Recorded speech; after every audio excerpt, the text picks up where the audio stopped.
And Harry is co-founder with his brother of Oppo ice cream. This fabulous product, which, and you can't accuse me of skimping on research here.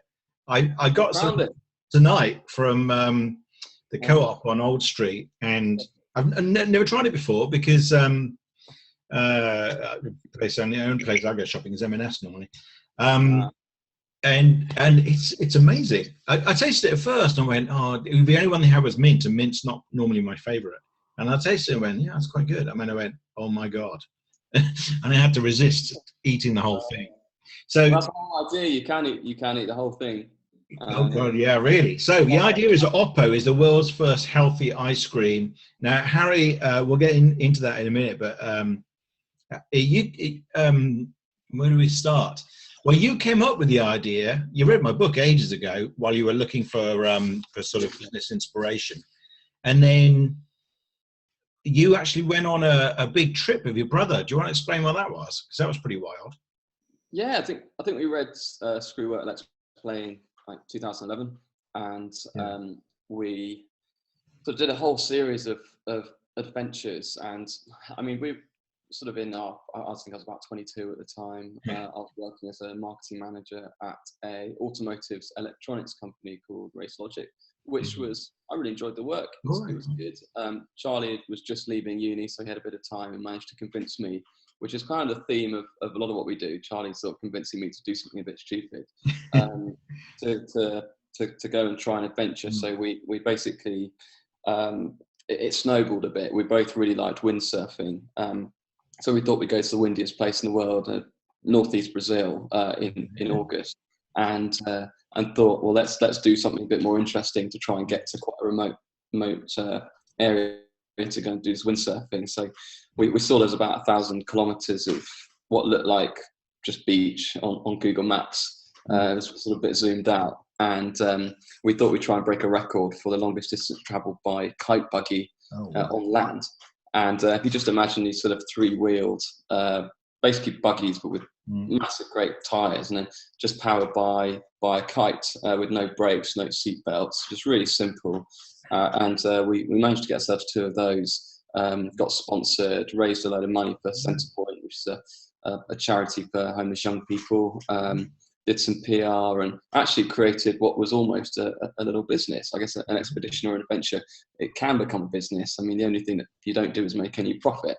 So that was actually quite a good way of working out our different strengths and weaknesses, the 2 of us, and seeing what we'd enjoy working together. Which was quite a big element of it, because there were lots of ups and downs, and it only took us 3 weeks. But it was a lot longer than we were expecting. We were expecting it to only take 10 days or so. So we ran out of the processed energy bars that we'd been carrying. And Charlie lost like 8 kilos or something. I didn't lose anything. I blame that on slow metabolism. But we ran out of food. We ended up just eating wild coconuts and different fruits, that kind of thing, and on the shore. And when we got to the towns, I don't know if you've had this thing called acai, which is like a purple smoothie in a bowl. It's almost like a healthy version of an ice cream, which leads us onto the kind of idea that we had, which was, well, this tastes brilliant, and it's a lot better for you than normal ice cream. And why can't ice cream be healthy? And that led us on to a journey that's culminated now, which is Oppo ice cream, which is it's sort of the world's healthiest dairy ice cream, as far as we know. The reason for that is it's got far less sugar than regular ice cream. It's only about 40 calories a scoop, and it's sort of made using different superfoods like baobab and lucuma and spirulina instead of lots of the standard additives that you get. Wow. How did you find how to produce this stuff? Because you presumably started cooking this up in your own kitchen or something. Yeah. I was still working a full-time job, and Charlie did a really sort of stupid thing to quit his job. He thought he really wasn't enjoying it at Diageo. It wasn't for him. He was doing quite well in sales, but just found he was having absolutely no impact or effect, really. So he decided to quit and thought, right, I'm doing this. And I remember our dad just completely laughed at him. I also said, you're mad, you should be doing this gradually.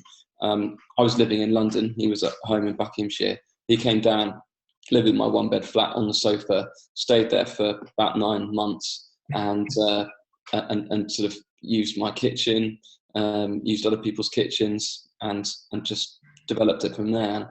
And there's a moment where he had about 12 different types of mint, of peppermint extract, and he was kind of saying, "Hey, what do you think?" I'd be like, "Yeah, that's good. Still tastes pretty good. Yeah, I haven't got any kind of. Yeah. I can do the marketing, but not the not the MPT." So Charlie did that, and then we worked with I think it was Leatherhead, like a food research. Got a government grant as well. Charlie also entered a competition with his university, his old university, Santander. Gave us $2,000 to be a winner of the competition, and that was lucky because we just spent $2,000 on a production that went wrong, and so we sort of had nothing left in the kit for that. So yeah, it was sort of a series of things, really. So were you basically looking for things you could apply for that get you a bit of cash so you could go to the next step, produce a batch or whatever it is? Yeah, I think. Exactly. It was lots of small steps, and I think part of the beauty of not really knowing what you're doing is that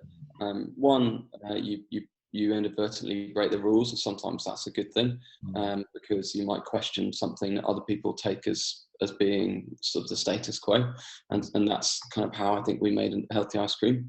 And the second thing is that you tend not to look past the immediate horizon, because you actually don't know what's on the other side.